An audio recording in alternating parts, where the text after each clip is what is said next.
بسم اللہ الرحمن الرحیم۔ السلام علیکم محترم ناظرین۔ یہ واقعہ آج سے 3500 سال پہلے پیش آیا تھا۔ فرعون کے ڈوب کے مرنے کے بعد سمندر نے اس کی لاش کو اللہ کے حکم سے باہر پھینک دیا، جبکہ باقی لشکر کا کوئی نام و نشان نہ ملا۔ مصریوں میں سے کسی شخص نے ساحل پر پڑی اس کی لاش پہچان کر اہل دربار کو بتایا۔ فرعون کی لاش کو محل پہنچایا گیا۔ درباریوں نے مثالیں لگا کر اسے پوری شان اور احترام سے تابوت میں رکھ کر محفوظ کر دیا۔ حنوط کرنے کے عمل کے دوران ان سے ایک ایسی غلطی ہو گئی تھی۔ فرعون کیونکہ سمندر میں ڈوب کر مرا تھا اور مرنے کے کچھ عرصہ تک پانی میں رہنے کی وجہ سے اس کے جسم پر سمندری نمکیات کی ایک تہ جم چکی تھی۔ مصریوں نے اس کی لاش پر نمکیات کی وہ تہ اس طرح رہنے دی اور اسے اسی طرح حنوط کر دیا۔ وقت گزرتا رہا، زمین اور آسمان نے بہت سے انقلاب دیکھے جن کی گرد کے نیچے سب کچھ چھپ گیا، حتیٰ کہ فرعونوں کی حنوط شدہ لاشیں بھی زمین کی تہوں میں چھپ گئیں۔ ان کے نام صرف کتابوں، ان کی تعمیرات اور لوگوں کے ذہنوں میں رہ گئے۔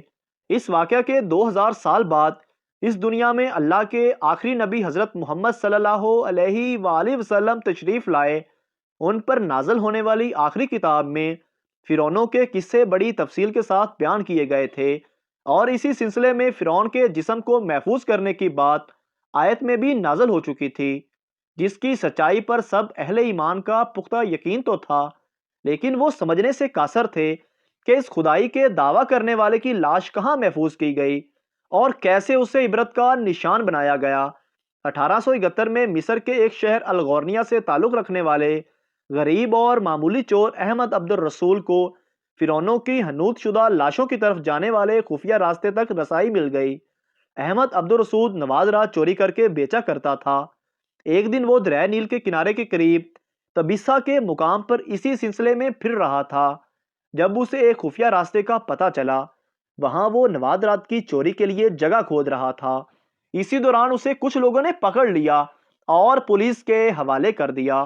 وہ جس جگہ کھود رہا تھا وہاں سے ملنے والے راستے کو 1891 کو جب دوسری مسلسل کھدائی کی گئی، ممیوں کے ساتھ اس غرق ہونے والے فرعون کی لاش بھی مل گئی۔ اس کے کفن پر سینے کے مقام پر اس کا نام لکھا ہوا تھا۔ ان ممیوں کو ماہرین قاہرہ لے گئے۔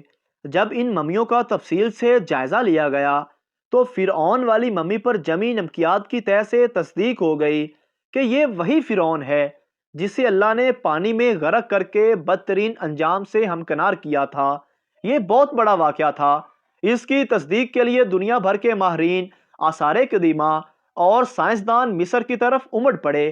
مختلف سائنسی ٹیسٹ کرنے کے بعد دنیا بھر کے سائنسدانوں نے تصدیق کر دی کہ دوسری سب لاشوں کے نسبت صرف فرعون کی لاش پر ہی سمندری نمکیات کی تہ جمی ہوئی تھی۔ اس تصدیق کے بعد اسے فرعون کی لاش قرار دے کر عجائب گھر میں محفوظ کر دیا گیا۔ 1982 میں جب فرعون کی ممی خراب ہونے لگی تو اسے اس وقت کی مصری حکومت نے فرانس کی حکومت کو درخواست کی کہ فرعون کی ممی کو خراب ہونے سے بچایا جائے، نیز جدید سائنسی ذرائع سے اس کی موت کی وجہ بھی معلوم کی جائے۔ چنانچہ مصری اور فرانسیسی حکومت نے مل کر ممی کو فرانس لے جانے کا انتظام کیا۔ جب فرعون کی لاش کو فرانس پہنچایا گیا تو ایئرپورٹ پر اس دور کے فرانسیسی صدر بذات خود حکومت کے اعلیٰ عہدیداروں، تمام وزراء اور فوج کے افسران کے ساتھ استقبال کے لیے موجود تھے۔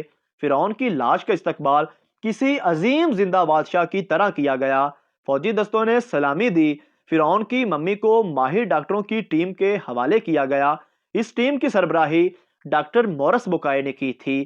مائکروسکوپک ٹیسٹوں کے ذریعے ممی کے اعضاء کا باریک بینی سے جائزہ لیا گیا تو معلوم ہوا کہ اس کی لاش اور جسم میں سمندری ذرات ابھی تک موجود ہیں اور موت کی وجہ بھی پانی میں ڈوبنے کی وجہ سے ہوئی تھی۔ ایک بادشاہ کی موت پانی میں ڈوبنے کی وجہ سے ہو گئی، یہ ڈاکٹر مورس کے لیے حیرت کی بات تھی۔ اس نے اس ممی کے بارے میں مزید جاننے کی کوشش کی تو اسے معلوم ہوا کہ اس بادشاہ کی موت کے حالات مسلمانوں کے نبی حضرت محمد صلی اللہ علیہ وآلہ وسلم پر اتری کتاب قرآن پاک میں تفصیل سے درج ہیں۔ اسے علم تھا کہ جہاں سے یہ لاش ملی ہے وہ ایک اسلامی ملک ہے۔ چنانچہ تجسس کے ہاتھوں مجبور ہو کر وہ مصر پہنچا۔ وہ ایک سائنسدان تھا۔ اس نے معاملے میں مصر کے ہی سائنسدان سے ملاقات کی۔ اس سائنسدان نے قرآن پاک کھول کر اسے سورۃ یونس کی آیت نمبر 90 تا 92 کا ترجمہ لفظ با لفظ سنایا۔ فرعونوں کا خدائی کا دعویٰ، اس کا پانی میں ڈوب کر مرنا اور پھر پانی سے نکال کر اس کی لاش کا حنوط ہو جانا اور پھر دوبارہ لاش کا ملنا اور پھر اس کی لاش کو جدید سائنسی دور میں دوبارہ محفوظ کیا جانا، سب کا اشارہ ایک جانب تھا اور وہ بہت واضح تھا۔ تجھے بعد میں آنے والوں کے لیے عبرت کا نشان بنا دوں گا۔ فرعون کی لاش ایسے محفوظ کر کے دنیا کے سامنے لا کر رکھ دی گئی کہ انٹرنیٹ کی ایک کلک پر، رسائل اور جرائد پر، ٹی وی چینلز پر اور عجائب گھر میں اربوں انسان کی آنکھوں کے سامنے پچکی قابل ترس حالت میں موجود ہے۔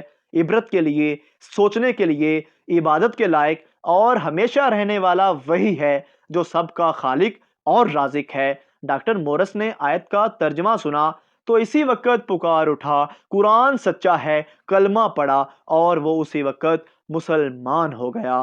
کروڑوں درود و سلام ہو حضرت محمد صلی اللہ علیہ وآلہ وسلم پر، اہل بیت پر، امہات المومنین پر اور تمام صحابہ کرام پر۔